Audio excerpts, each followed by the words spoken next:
Alrighty, well, today I want to talk a little bit about chicken. So this is just a package of chicken breasts. And, I'm not snobby about it. I'll use all different brands of chicken for all different purposes. But this happens to be my favorite brand if I'm going to be doing thinly sliced chicken breasts, because these happen to become the most tender of all the easily ready, oh my God, readable. Listen to me. I can't even talk. Readily available chicken that you can find in the supermarket. There's probably some different kosher brands, but this is the most well-recognized brand, and it's the most tender for what you get. You can find all kinds of other, I guess, organic or artisanal brands, but this is easy to find in all the stores.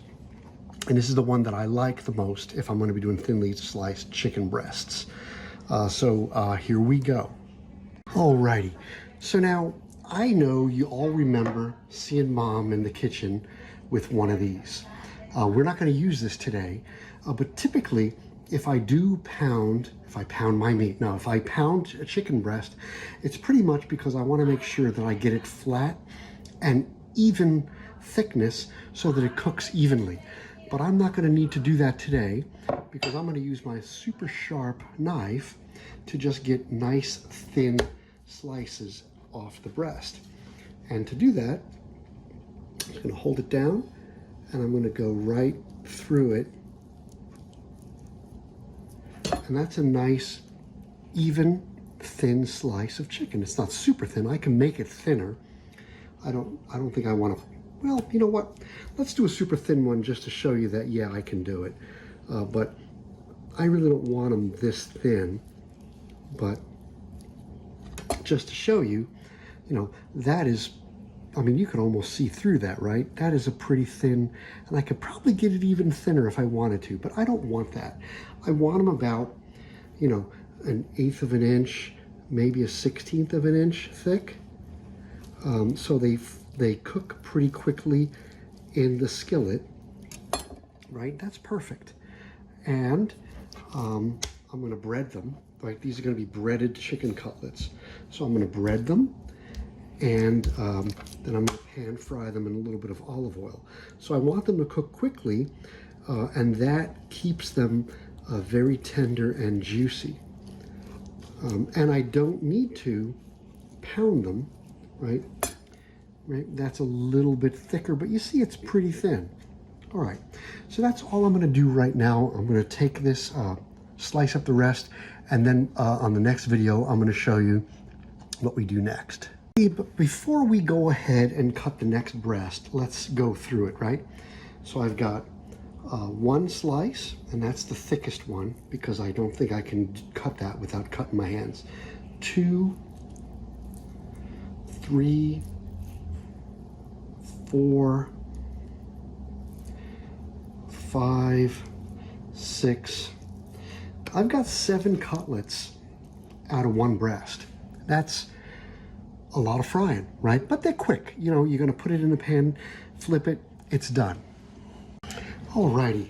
So what we like to do, you see I've got a little buttermilk, okay? And I'm going to soak this chicken in buttermilk overnight.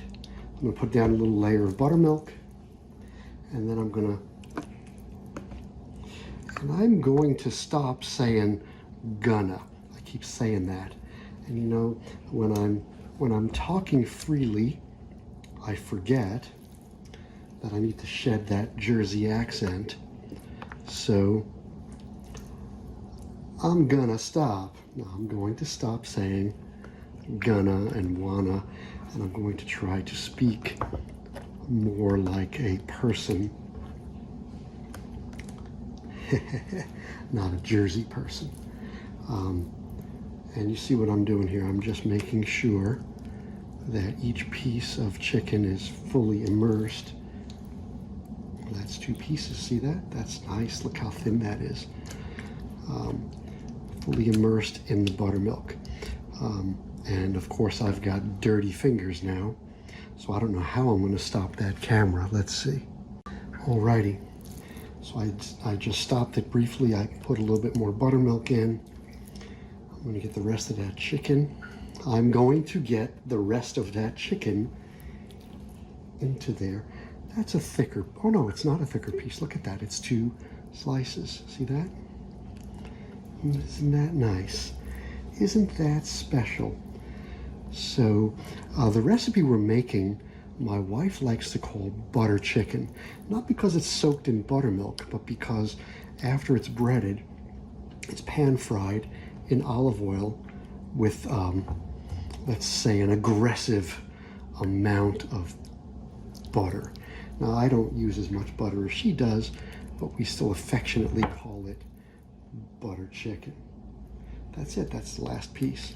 Okay, so I'm going to put the lid on that, and then let it sit overnight, and then tomorrow we will bread it and pan fry it. Okay, so yesterday we talked a little bit about this butter chicken, right? And here I've got my chicken. Chicken is soaked in the buttermilk that we sliced real thin yesterday. Okay, I'm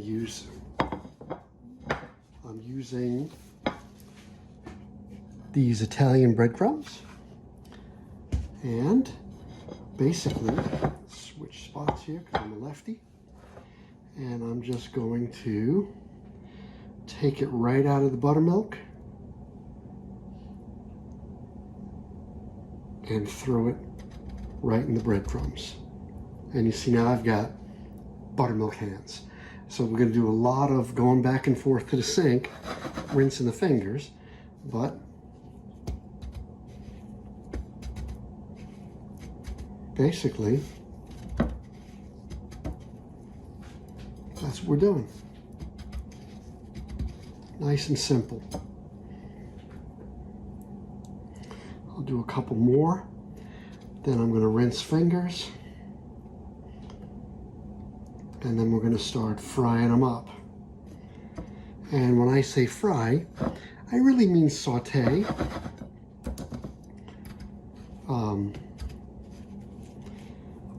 You know, it's not like a deep fry. I'm going to put it in some olive oil and a little bit of butter, and we're going to pan fry or saute, and that's it.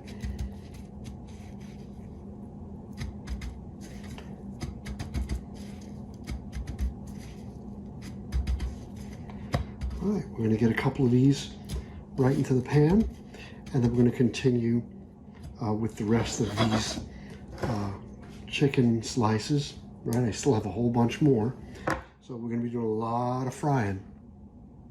All right, this is going to be a lot harder to manage because my iPhone is right in the line of fire of what I'm doing here. But I'm just putting some olive oil in the pan, and I'm going to get that to a, you know, I'm going to get it hot, but I'm going to use a lower flame than that once it gets hot. And then we're going to put a little bit of butter, and we're going to saute those chicken breasts. So, and then I'm not going to bore you with all the repetition here. We're just going to do a few. So here are the chicken breasts that I just breaded. And as soon as that oil gets hot enough, we're going to pop them in. All right, I think that oil is probably hot enough. So let's just pop them in. I'm going to put 1,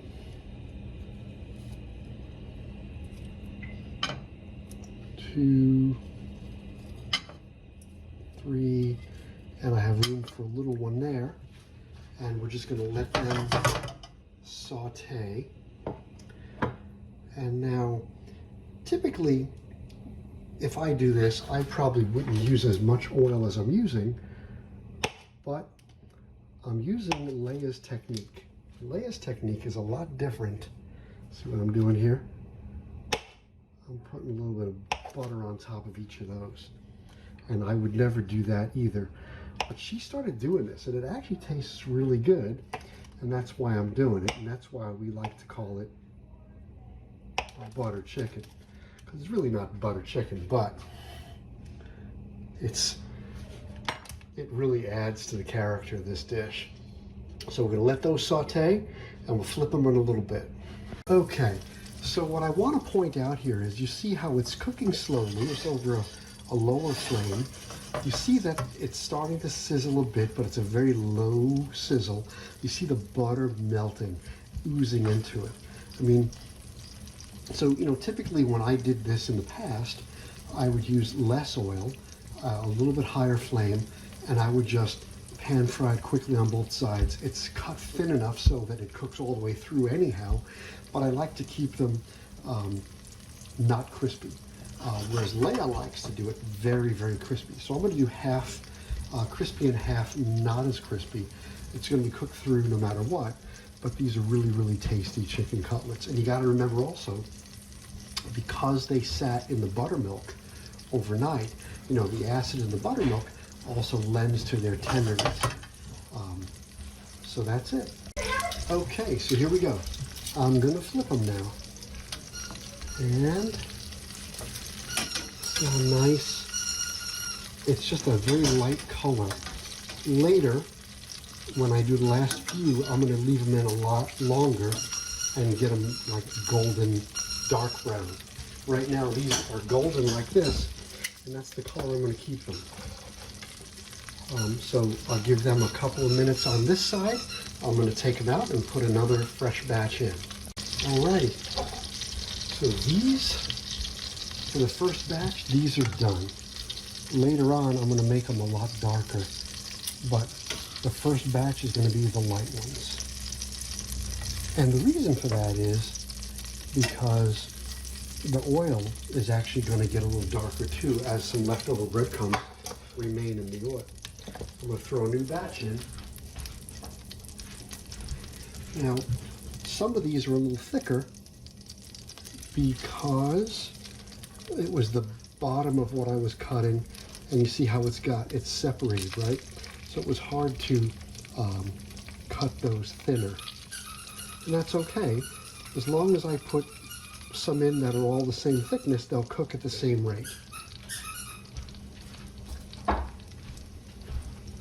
Alrighty, so we're going to do the exact same thing we did the first time. A little butter on top.